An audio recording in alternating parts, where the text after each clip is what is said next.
folks, welcome back to another episode. I filmed intros, outros, all that good stuff for this video, and I just absolutely did not like any of them, so I'm going to redo this and give you guys a good rundown of the whole elk hunt in New Mexico. I know it's been a whole month since I've posted a video, this trip being a big reason why that has been the case. When you're gone for almost 2 weeks and the service isn't very good, it makes it hard to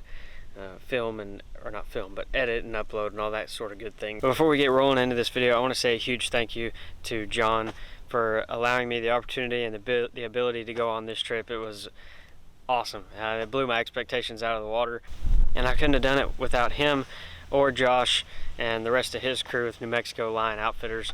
And I want to encourage all you guys to go down in the description below, find their social media links and click on those, give them a follow. And if you want to book a hunt out in New Mexico for elk, lions, bear, mule deer, that sort of thing, all that information I can help you with, and I can get you guys set up for a hunt. But at the very least, please check out their social media. This was an awesome trip, and I know that you guys would have an awesome time as well. And one more quick thing before we get it all the way into this video is I want to share the verse of the day with you guys. It comes from John chapter 5 verse 24. It says, "Truly, truly, I say to you, whoever hears my word and believes him who sent me has eternal life.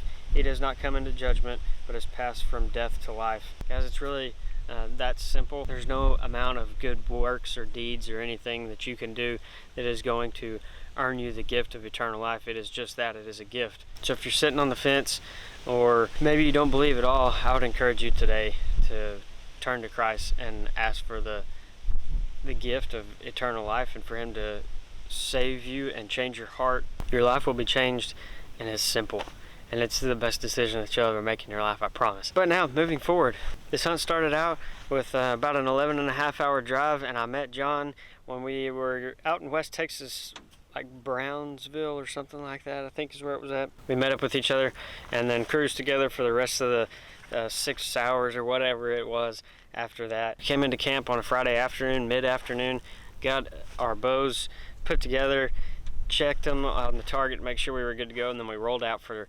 a quick afternoon hunt. We basically just hit a few spots, ripped some bugles, and then waited. It was rainy, it was early, it was on September 1st, and the rut hadn't kicked off. I filmed bits and pieces every single day, but there were some days where it was run and gun all day long, and we were on elk, and then there were some days where we wouldn't even glass up but maybe a few cows. So that's kind of the reason why I'm coming back in, and I'm doing this in the style and the format that I'm doing it. I didn't want there to be a bunch of repetitive over and overness, clip after clip. So I wanted to bring basically the sweetened, shortened, and condensed version to you guys. And 62 miles in 9 days, 8 or 9 days, something like that. That's what it took. We heard some bugles. The later in the week that it went, from the first 2 or 3 days were pretty quiet, no bugles, and then the weather kind of was warming up just a little bit. Some mornings were cooler than others, but the rut just wasn't full-blown rolling, so it meant we had to go to them, and that's why we ended up doing right at like 61 miles or 62 miles, something like that, on foot, hiking in the mountains, and it was awesome. The sights, the things we saw were beautiful, they were breathtaking. We saw some of the biggest elk that I've ever seen. Fast forwards and brings me all the way to like day 7, I believe, of the hunt. Day 6 or 7, Josh, the owner of New Mexico Lion Outfitters, and who also happened to be my guide, me and him had walked into a convenience store. We talking to a couple of hunters, and they told us about a certain water hole that they had been sitting. They were mule deer or coos deer hunting, one of the two, I can't remember. And then Josh and I, of course, were elk hunting. So we got to talking to them in the convenience store, and they told us about this little water tank that they were sitting. They had said that they had seen a good 6x7 or 7x7 bull and about 15 cows. And 2 days prior, we had got on this bull and gotten in pretty close to him, within 100 yards, and he was bugling right back to us.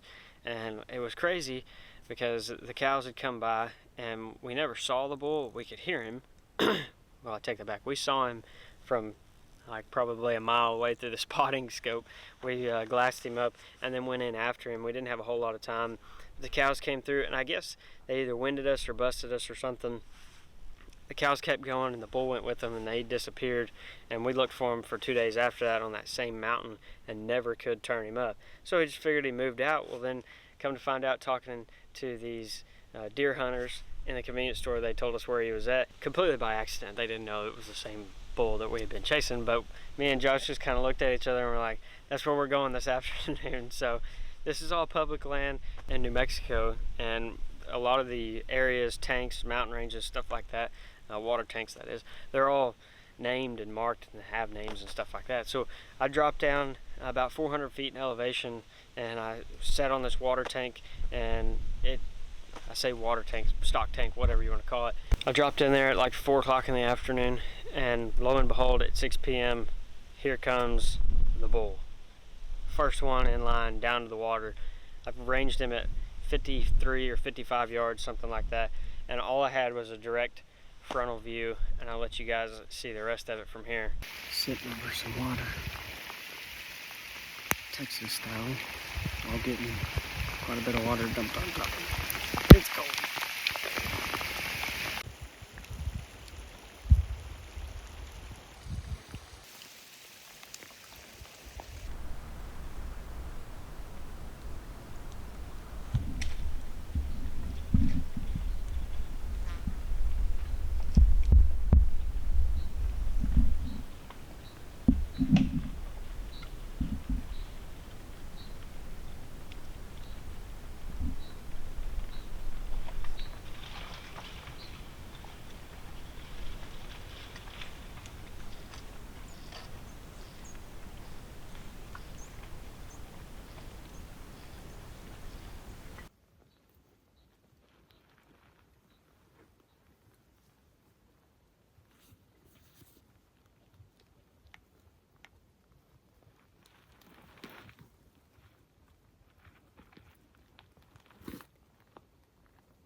A frontal shot was something I was completely comfortable with, especially at 55 yards. I've been dead nuts and just super confident with my whole setup.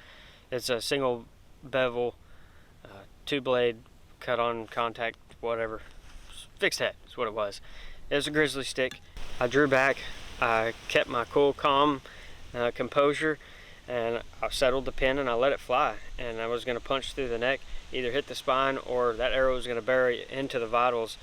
And I was 100% confident in it. I didn't know how much time I was going to have. I didn't know if he was going to turn, if he was going to turn around and just leave and never present me with a shot opportunity. So I took the one while it was a lower percentage shot. It was the one that I had at the time. The wind was hitting me in the back. Either the thermals were changing or something. But I told myself, you know what, I'm not going to rush it. I'm going to draw back. I'm going to do everything the way I would normally do it.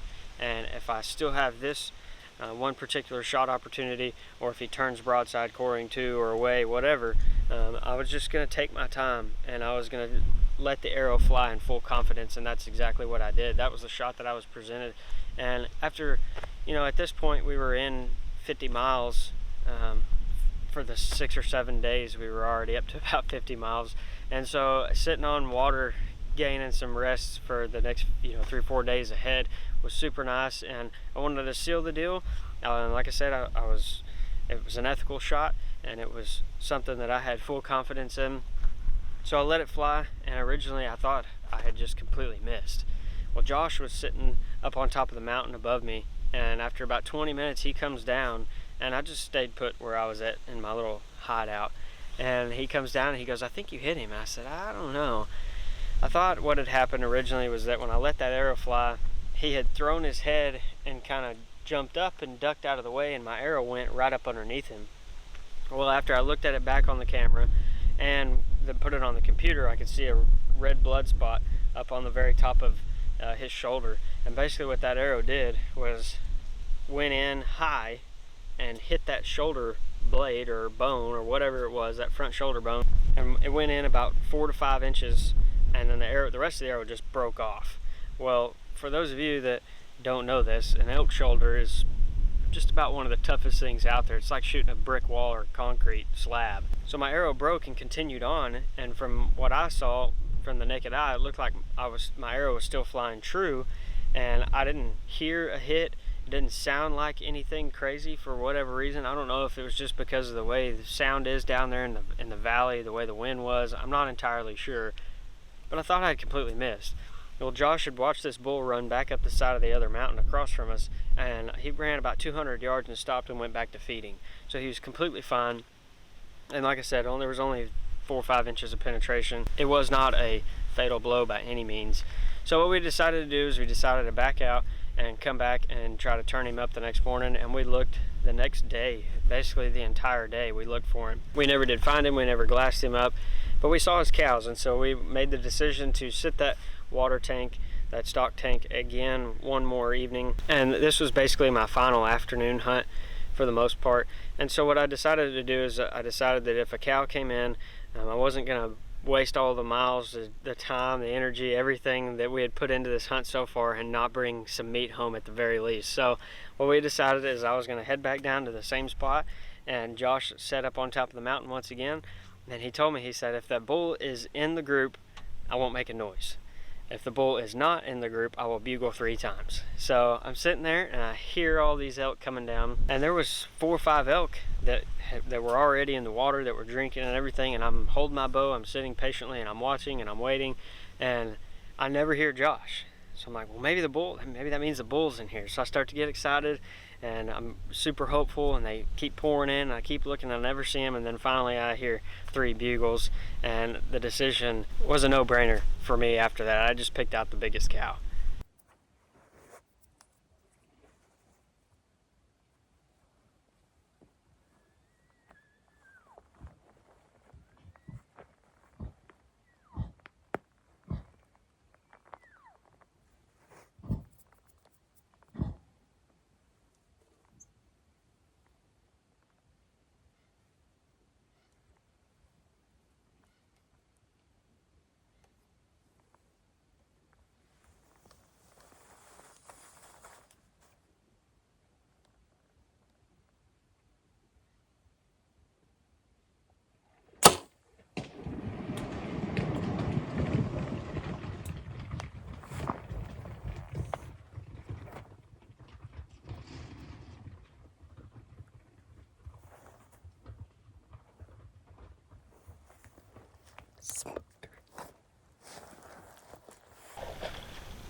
She was broadside. I came back to full draw.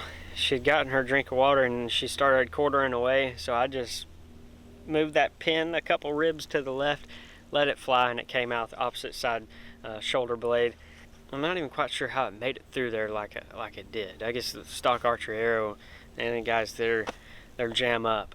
But I punched through and through that cow, big cow, at 50, right at 50 yards. She was standing in the water, so it was a 50-yard shot, and got a complete pass through. And after about 30 minutes, Josh drove the truck around, and we picked up the blood trail from there. 300 yards later, we had her in our hands, and we commenced to breaking her down. It took us about an hour and 15 minutes to an hour and a half to get her all broke down, everything in game bags, and we got her tagged and all that good stuff. And then we made 2 trips. It was right at 2 miles total, getting her in and out to the truck in 2 trips. And we did that in about right at an hour also. We rolled back into camp, so we had an hour and a half drive back to camp from the area on the south end of the unit that we were hunting. And that was probably the hardest part of the whole thing, is we got the elk, got her broke down, got her back to the truck, everything pretty well quick, fast, and in a hurry. And then the last hour and a half getting back to camp, so ready to hang meat, take a shower, eat something, and go to bed. So that last hour and a half of drive was kind of rough, but we made it. We rolled into camp about 12:30-ish or so, maybe 1 o'clock in the morning, and we ate steaks that night. That's what we did. I'm gonna break it.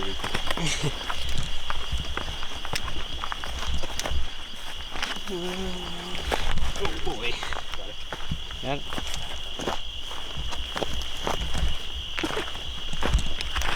Oh yeah. Let's see, that did the trick. He just covered all the bugs. Yeah. Looks good. Knock didn't stay on there. Yeah. I think it's probably because it hit rock or something. Turned it off. Alright. You see right to here?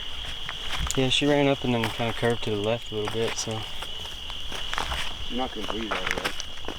Do what? I like that already. Oh. Here, man. After I just said she's not gonna bleed right away. Yeah, there we go.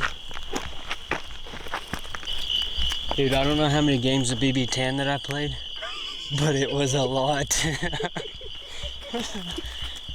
I played so many games, it was unreal. My high score is like 120. That's pretty good. There's blood right here.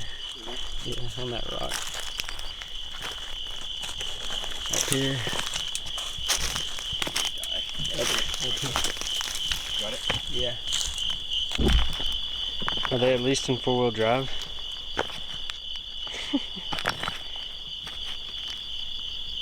I'm a Texas guy. It was there, but then it's I got some right here. go down.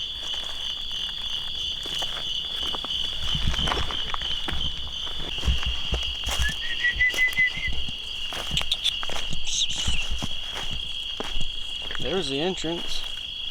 Dude, they're enormous. That is a huge cow. Well, they're up. That's awesome.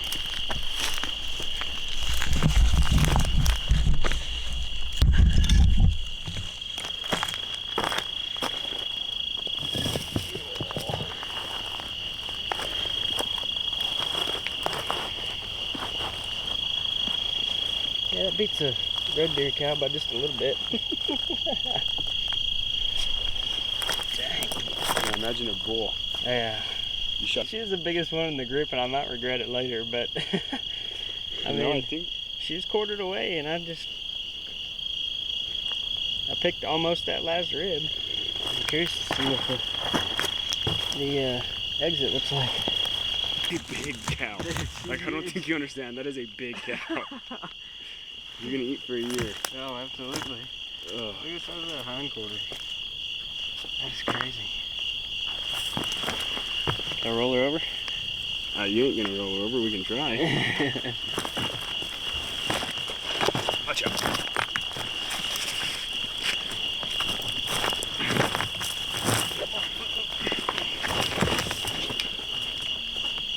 Money. You're right in the pocket, dude. I don't know. She went 350 yards right there. There it is. right off the backside shoulder. Alright, let's I think we can roll her down. This is a tad higher than I expected, but also that's a huge animal. There it is right there. Well, you happy? Absolutely. We didn't go home empty-handed. That is a big elk. In comparison to an elk, I mean, how much smaller? I mean, not an elk, but a bull. I mean, these still got some pounds on it. Yeah. But sweet.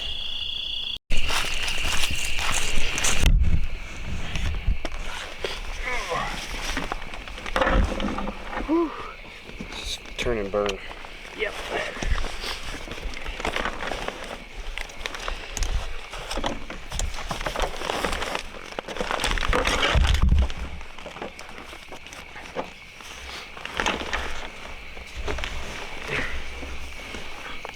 Hold on. That's brand new case of waters. I'm just leaving it like that. Just wait before I ruin them.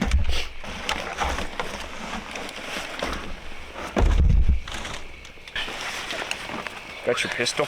Yep. Second half coming up. Quick and easy. Yep. So once again, I want to say a huge thank you to Josh and all of his staff, his girlfriend who cooked 3 meals a day for us. I know how much of a job and a chore that is. There's a lot of work just being the camp cook. She did an awesome job. Josh did an awesome job. We had an absolute blast together. It's always a joy and a pleasure spending time in camp with people, and you roll in, you're all like-minded, and you all have the same interests and things like that, and you leave with new friends, and that's exactly what we did. For being early season and being hot, we had some really cool encounters with some really big bulls. There's like 3 or 4 different occasions that I can think of, and hopefully the next time I go, we'll get to go right smack in the middle of the rut, because the few bugles that I got to hear up close and personal got me hooked, and I can't wait to do it again. So once again, thank you to everyone that helped make this hunt possible. For me, I'm extremely appreciative. Thank you to all of you guys for being patient. We will be back to our normal schedule, weekly schedule of videos now that I'm back home, caught up, and everything is being edited as we speak. You guys don't forget to check out their social media. My Instagram is down below, my email is down below if you guys want to go on a hunt like this. Hit me up, I can help make it happen and be possible for all of you. Be sure to subscribe if you haven't done so already. Leave me a thumbs up. If you enjoyed this video, I love doing these kinds of trips, these styles of trips, going out and hitting the public land and hunting different species other than just the whitetails, the hogs, and the exotics. And this one was a special one for me. Thank you guys so much for watching. Couldn't have done it without all of you. Y'all are amazing, and I'll see you in just a few days. Try to catch me howling at the moon.